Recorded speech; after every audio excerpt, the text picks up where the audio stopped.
Natuwa si Raymond na kumita ng pera mula sa Imperial Castle.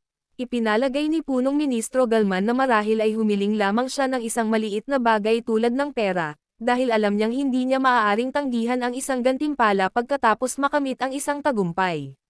Inaakala niyang si Raymond talaga ang healer na walang kasakiman at gusto lang niya ang makakabuti para sa kanyang pasyente. Kaya naisip niya na ang isang taong tulad nito ay higit pa sa pera. Kaya nagsalita siya para sa kanya at ipinarating ang kanyang mga saloobin na ang pagbibigay lamang kay Baronet ng sentimos ay hindi sapat. Kaya iminungkahi niya na bigyan din siya ng mga tauhan ng magaan na metal.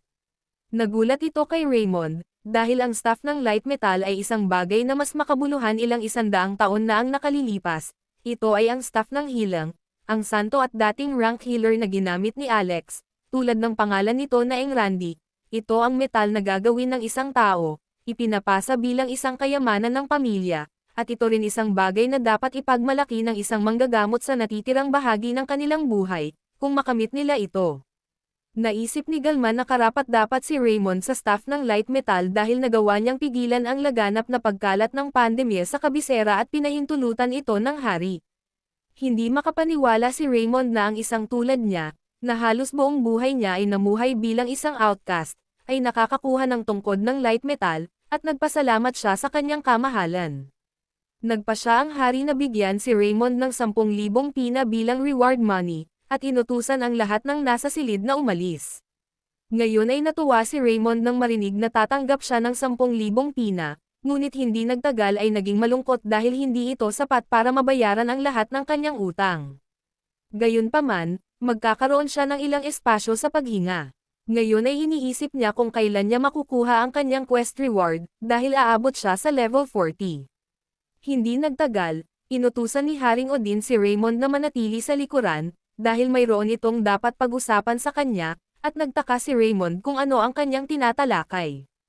Nang maglaon, pagkaalis ng lahat, tinanong siya ni Haring Odin kung mayroon siyang ideya tungkol sa sanhi ng pandemya. Sa pagkakataong ito, hindi nila akalain na ang pandemic na nauuso sa malayong principality na Mycalen ay kakalat sa Bay Region. Kaya't may naramdaman ito. Kaya, gustong marinig ng hari ang iniisip ni Raymond tungkol dito. Namangha si Raymond, dahil ganoon din ang naisip ng hari. Inaakala niyang naging maayos ito dahil hindi ito isang bagay na kaya niyang lutisin sa kanyang sarili. Kaya gusto niyang ipasa ito sa hari at alisin ang problemang ito. Nilinaw ni Raymond na ganoon din ang iniisip niya. Kaya napagpasyahan niya na ang pandemyang ito ay natural na nangyayari, na hindi tama sa pakiramdam. Kaya't may posibilidad na may isang tao na nagsisikap na maikalat ang pandemya. Nagtaka si Punong Ministro Galman kung walang pagkakataon na maaaring ito ay isang pagkakataon, tulad ng isang daga na sumakay sa karwahe ng kabayo ng hindi namamalayan. Gayunpaman, naisip ni Raymond na kung ganoon ang kaso, ang pandemya ay kumalat muna sa business district, hindi sa Bay Region. Ang mga pagkano laban sa ibang kaharian ay dapat nilang alagaan ng mas mataas, upang si Raymond ay makapag-focus sa paggamot sa kanyang pasyente at kumita. Ang hari ay tinanong siya kung mayroon siyang isang tao sa kanyang isip na maaaring maging salarin. Nagulat ito kay Raymond, na nakakaramdam ng pressure, na nagtataka kung bakit nila ito itatanong sa kanya. Dahil isa lamang siyang manggagamot, ngunit naisip niyang maaari niyang pag-isipan kung sino ang may kasalanan, at hinihimok na naniniwala siyang kailangan nilang isaalang-alang kung sino ang makikinabang sa insidenteng ito. Ang insidenteng ito ay halos naging sanhi ng malaking kawalan ng paggalang sa kabisera ng kaharian. Kaya kung iisipin nila kung sino ang gustong mangyari ito, dapat na malaman nila kung sino ang may kasalanan. Dahil sila ay nasa paksang ito, nais ni Raymond na ibahagi ang kanyang mga saloobin, at sinabi niya na ang salarin ay napakahusay, o isang taong may malaking kapangyarihan upang makapaghatid ng isang pandemya mula sa isang malayong principality ng Michelle nang walang nakakapansin nito. Kailangan nilang taglayin ang ganoong kalaking kapangyarihan. Nagpasalamat si Haring Odin sa kanyang opinyon at inutusan siya na maaari na siyang umalis ngayon. Pero bago pa man siya makaalis, pinuri niya si Raymond dahil napakahusay niyang nagawa ang pagharang sa pandemya sa pagkakataong ito.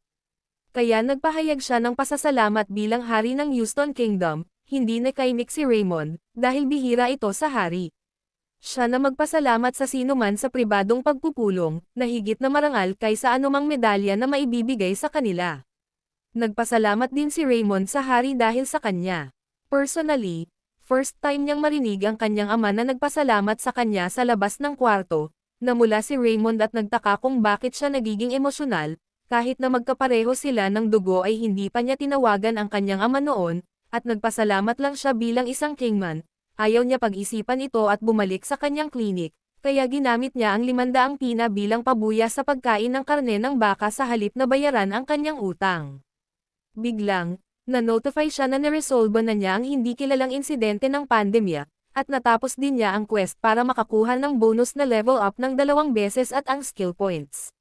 Natutuwa si Raymond na makatanggap ng bonus na quest reward dahil sa wakas ay nag-level up na siya at umabot sa level 40. Kaya't natugunan niya ang mga kinakailangan para sa promosyon, at ang kanyang trabaho ay binago mula sa rookie resident sa senior resident para sa kanyang academic skills, tumaas ang kanyang surgery proficiency, at tumaas din ang kanyang proficiency sa normal na medical knowledge at internal medicine. Nang maglaon, tinanong ni Galman ang hari para sa kanyang opinyon sa sinabi ni Raymond, at ang hari ay sumang-ayon sa kanya dahil ito ay may katuturan. Sa palagay ni Galman, ang pagkakatulad nito ay na-phrase ito. Ngunit natukoy ito sa kung ano ang mahalaga. Naisip ni Galman na posibleng pinaghihigpitan ang talent ni Raymond dahil isa siyang healer. Gayunpaman, mayroong Bay Region Reformation Plan, kaya inakala niyang si Raymond ay masyadong maalam at matalino kumpara sa karamihan ng mga opisyal ng administrator.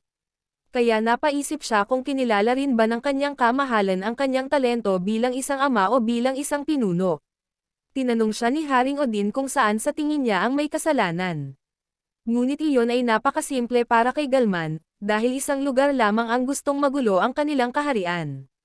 Maaari nilang dalhin ang pandemya mula sa Principality of Mycalen patungo sa kanilang Droten Kingdom.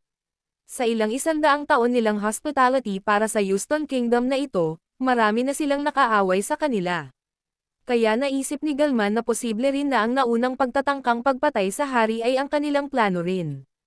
Gayunpaman, naisip ng hari na hindi ito ang punto kung saan dapat silang magmadaling mag-isip, kaya gusto niyang magsagawa ng mas masusing pagsisiyasat si Galman, dahil hindi maganda ang pakiramdam niya tungkol dito.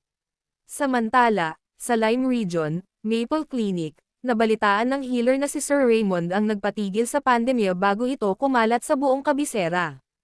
Hindi sila makapaniwala na ang lehitimong anak ng hari, na tulala, ay hindi makapasa sa healer qualification exam sa loob ng 5 taon kung paano natanggap ni Raymond ang staff ng light metal. Inaakala nila na nangangahulugan ito na siya ay napakamapagkumpetensya. Ngunit ang healer ay natagpuan na ito ay katawa-tawa, dahil walang paraan na ang tungkod ng magaan na metal ay ibibigay sa isang taong gumamit ng heretic medical technique, at inaakala niyang si Street Alex ay nananagway sa kanyang libingan.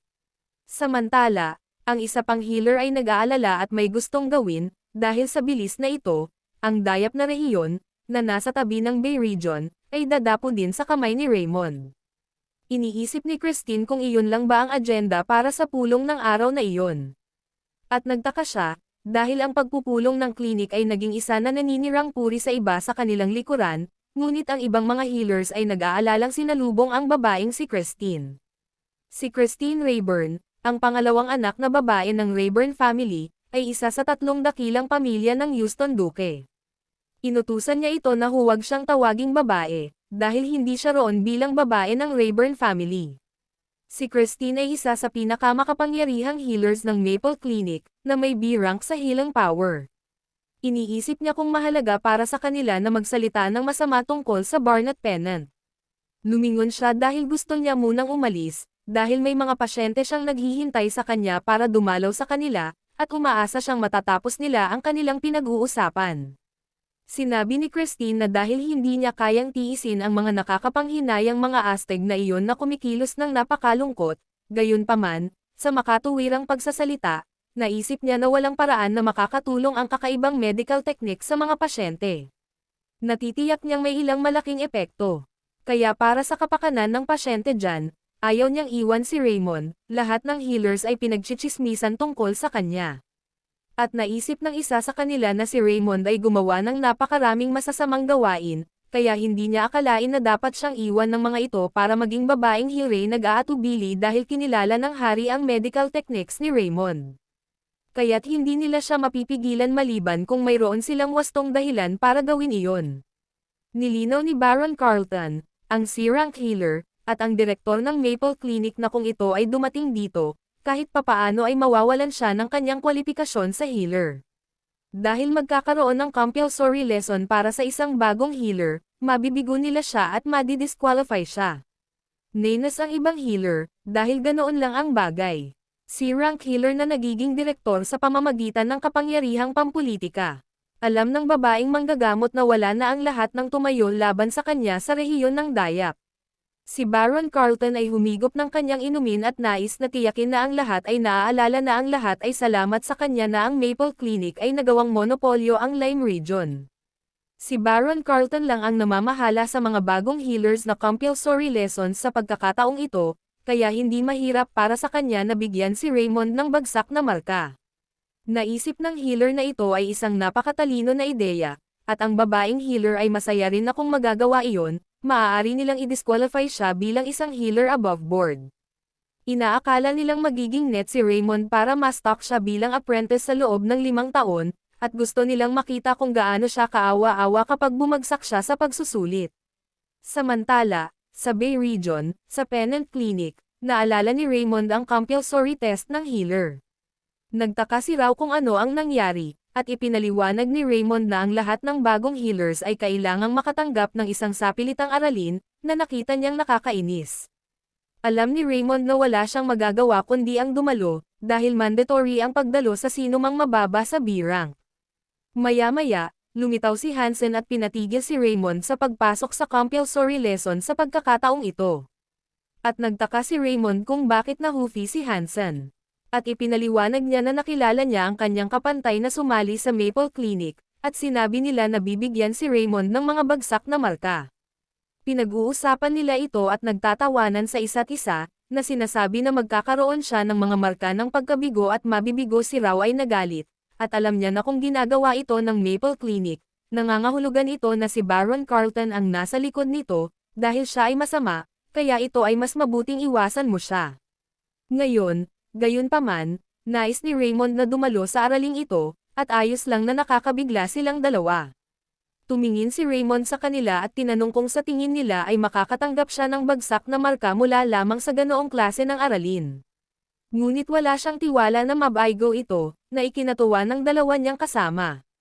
Higit pa rito, hindi na siya baguhan, at binuksan niya ang kanyang status na window at tiningnan ang kanyang mana, na nasa 7.5 na rin siya ay may mahusay na mga marka sa kanyang academic subjects. Nang siya ay naging isang senior resident, ang kanyang kaalaman at kahusayan sa surgery ay tumaas ng malaki. Ang kanyang proficiency sa kanyang academic skills ay bumuti, at natutunan din niya ang internal medicine. Higit pa rito, nakakakuha din siya ng bagong skill na tinatawag na naunang karanasan, na isang passive skill na may proficiency para sa surgeon. Ang karanasan ang pinakamahalagang asset, ngunit maaari rin siyang makakuha ng proficiency. Kaya kapag nasa kalagitnaan na siya ng surgery, tataas ng 3 ang sense stats niya. Kaya habang nakakakuha siya ng karanasan, makakatanggap siya ng mas makabuluhang pagtaas sa kanyang mga istatistika, dahil ang pinakamahalagang bagay sa adopter ay karanasan. Ngunit malayo pa ang kanyang lalakbayin, at nagdududa siyang matatalo siya sa C-rank at D-rank healers sa isang kompetisyon. Dahil walang sino mang healer na magiging rango B at mas mataas sa pagdalo sa compulsory lesson, ang tanging kompetisyon na magkakaroon siya ay ang mas mababang rango, gaya ng C-rank at D-rank. Kaya gusto niyang makuha ang pinakamataas na resulta sa compulsory lesson sa panahong ito, at may dahilan siya kung bakit niya gagawin iyon. Nagtaka sila kung ano, kaya ang dahilan kung bakit pinilit niyang maging top sa pagkakataong ito. Tiningnan ni Raymond ang kanyang status window at nakita ang medical quest para sa pagkumpleto ng compulsory lesson na may mahusay na resulta. Dahil oras na para suriin ang medical technique na pinag-insayo ni Raymond ng husto, kailangan niyang makatanggap ng magandang resulta.